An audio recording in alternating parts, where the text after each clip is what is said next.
Hi there fabric jugglers, it's Babs here from Fiery Phoenix, and today I'm going to be showing you how to use the Fringe Foot from the 32-piece presser foot collection.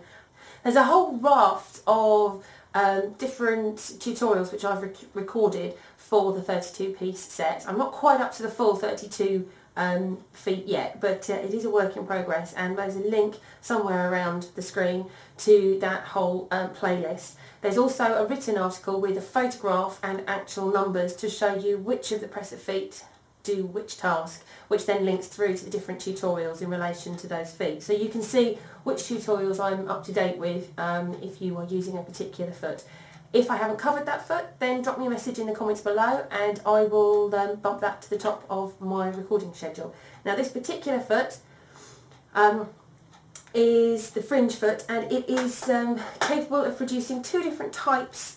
If I bring that in a little closer for you, two little effects. One is a sort of loopy-doopy version, and the other is a fringe version, which we have to use some scissors or a blade of some sort to snip to get that effect. So what I'm going to do, what we need to do is collect up our goodies. So we need some fabric, we need the foot,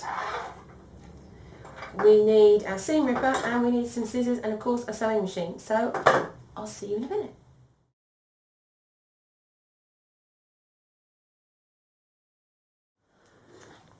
So here we have the actual presser foot itself, and you'll notice that there is a V which you can use to help you line up your stitches. There is this metal piece in the centre of the foot itself, and that's what gives you the extended quantities of threads as the stitch goes up and over this particular bar. And then at the back you've got a nice wide opening which allows all that extra thread to come out of the foot. You don't have a gap to pass the thread through from the front to the back of the foot, so what you will need to do is actually insert the thread through here before you start sewing. So what I'll do is I'll pop this on. It is a regular bar attachment, the same as so many of the feet in that collection, but what I tend to do before I start is just thread, that's a horrible phrase, thread the thread through that centre portion, so that we don't have to worry about that once it's in place. So we then pop the foot into place. Now this one needs to be raised up over and above the normal amount that we would raise the foot, just so that it can get in place, and then we use the little clip at the back just to get that attached. So now we have the thread coming out the back. It's been passed through this centre portion, the needle is threaded. But before we start the sewing process, what we need to do is make sure that our stitches are set correctly. So we'll just move the camera around slightly. So we've got a stitch length that's actually down in the buttonhole length. We want a really, really short stitch, and you can, for the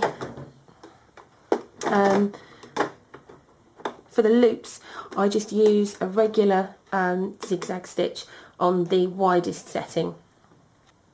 And now that we're back with a slightly better lined up shot, I'll show you how the stitch works, and it is incredibly simple. We just pop on the sewing machine, drop the foot down.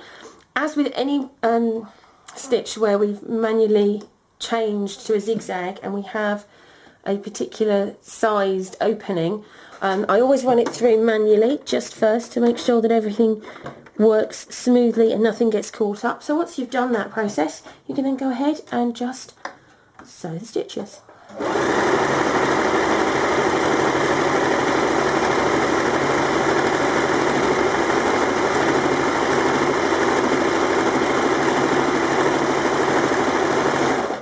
Once you've finished, make sure that you take the needle out of the way, and because we've got this bar, I can't just drag the work forward to take it out of the machine. I have to slide it off backwards.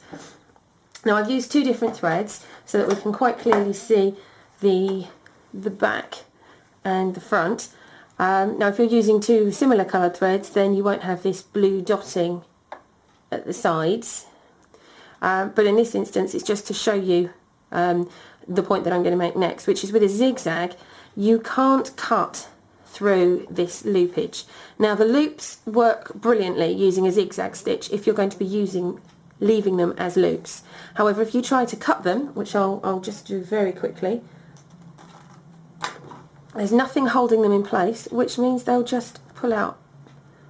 So you can't use just a plain zigzag if you intend, it just won't work. If you intend to cut them, if you want the fringe effect rather than the loop effect. They work very nicely for a loop, but what we need, if we move back across, we need either this stitch, which is a zigzag with extra stitches in, or we need this stitch, which is an overcast stitch. Both those two options have extra stitches in between the left to right motion. So it goes right to left stitch, left to right stitch. So there's a locking stitch included and incorporated into that particular setting. So we'll just move back, and now we can stitch through using this overcast stitch I'm using for this one.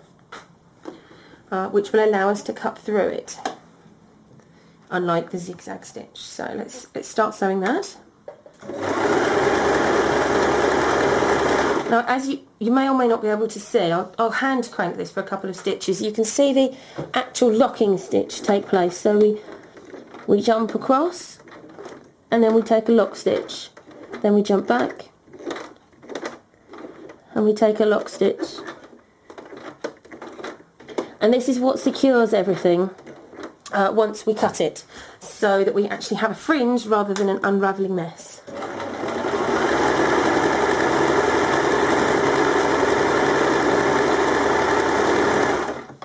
And again, we still can't just yank it forwards, we have to remove it backwards. And this is what the stitch looks like, with the lock stitch in place, the overlock. So what I'm going to do is just use my seam ripper. I'm going to try and do this vertically, not necessarily the smartest plan, and then we just cut through all of that, which gives us the first layer of fringing. If I turn that sideways, hopefully you can actually see that first level of fringing. Now what I tend to do is actually go through several times and repeat that process so that I get a denser feeling of fringe. So here's the denser effect. If we can get that in focus, there we go.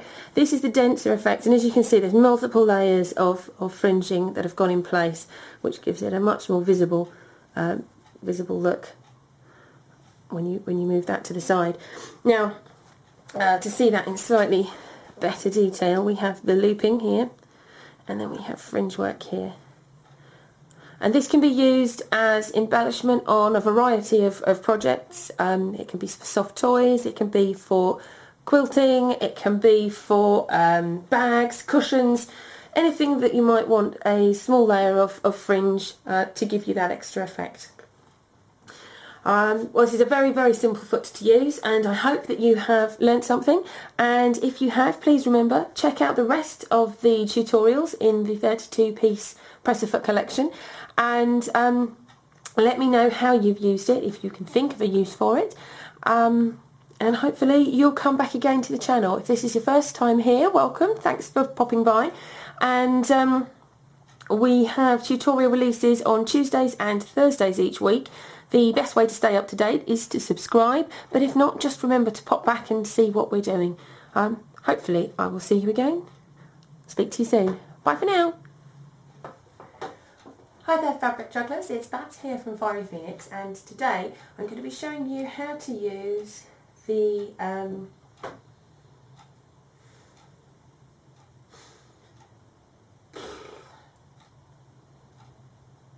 Hi there fabric jugglers, it's Babs here from Fiery Phoenix, and today I'm going to be showing you how to use the... I keep forgetting what it's called! Fringe foot. It's a fringe foot. Not frill, fringe. Hi there fabric jugglers, it's Babs here from Fiery Phoenix, and today I'm going to be showing you how to use the fringe foot. You can achieve two different effects using this foot. One is this first if I bring that a bit closer, this first loopy effect, and the second is this rather lovely frilled effect, or fringy effect. It's not frilled foot, it's a fringe foot! So I've got some fabric, my, what is going on with my brain?